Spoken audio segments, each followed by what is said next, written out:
Mahilig ka ba mag-travel at mag-commute? At isa ba sa mga naging bucket list mo ang Ifugao at Mountain Province?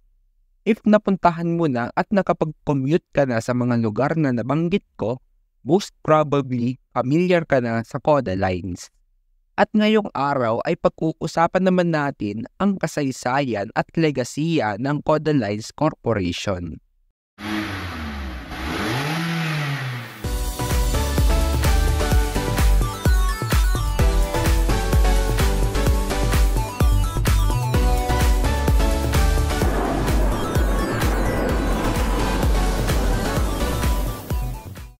Bago tayo magsimula, imagine nyo muna ang mga tanawin ng Cordillera Region, ang pinakamabubundok na lugar.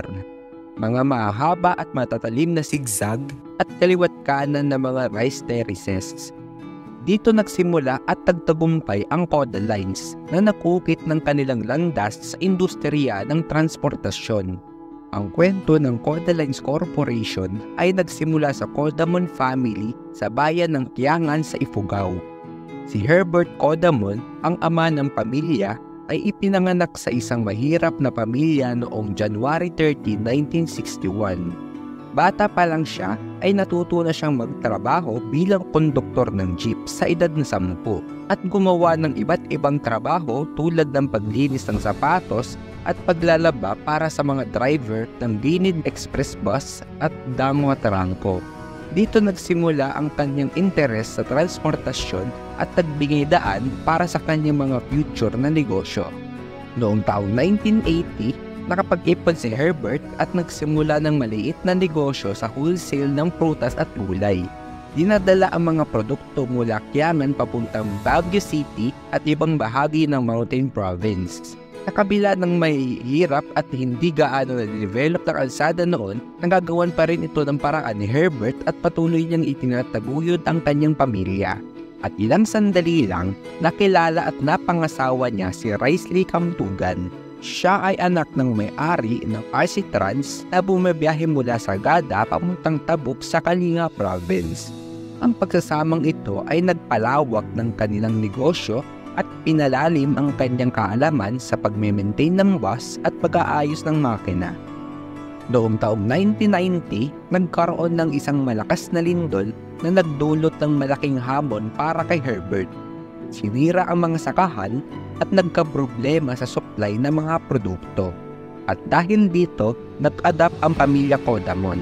Kumukuha sila ng gulay mula sa Cagayan Valley at dinadala ito sa Maynila sa pamamagitan ng pagdaan sa Ilocos Region at Central Luzon. Dahil dito, naitayo nila ang Kiangan Motor Services or KMS Lines noong taong 1996 na may 3 bus lamang sa simula. Mabilis na lumago ang KMS Lines at inilunsad nila ang mga ruta tulad ng Banawe to Baguio at pinalawak ito sa Quirino Province. Pinagtibay ang kanilang presensya sa Northern at Cordillera Region. Sa paglipas ng mga taon, patuloy na umunlad ang KMS Lines hanggang sa nagretiro na sina Herbert at Raisley. At ipinasa ang pamamahala ng kumpanya sa kanilang mga anak na si Gian Kayla Codamon at ng kanyang mga kapatid. Sa ilalim ng kanilang pamumuno, pinalitan nito ang pangalan ng kumpanya from KMS Lines to Coda Lines Corporation. Noong taong 2015, bumili sila ng 4 na bus from Higer Bus Company at inilunsad nila ang ruta ng Manila to Sagada. At dahil dito, mas pinadali ang pagpunta sa isa sa mga pinakasikat na tourist destination sa Pilipinas, which is sa Sagada Mountain Province at sa Banawe, Ifugao.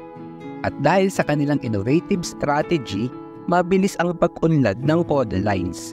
At pati na rin ang turismo sa Ifugao at Mountain Province. At ilang sandali lang, nagdagdag pa sila ng 5 pang mga bus at mayroon itong mga toilet sa loob para sa extra comfort ng kanilang mga pasahero. Sa kasalukuyan, nag-ooperate ang Coda Lines from Cubao sa Quezon City papunta sa mga key locations sa Cordillera kasama ang Banawe, Sagada, Bontoc at Nueva Vizcaya. Sa kabila ng lahat, hindi pa rin mawawala ang mga pagsubok sa pagpapatakbo ng isang bus company.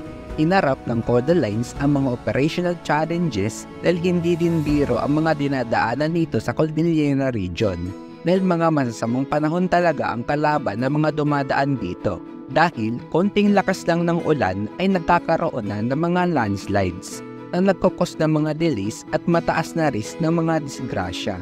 Kaya talagang kinakailangan nila ng mga driver na talagang expert sa ganong mga daan at bukod pa ang mga driver na expert naman sa mga highway at Metro Manila.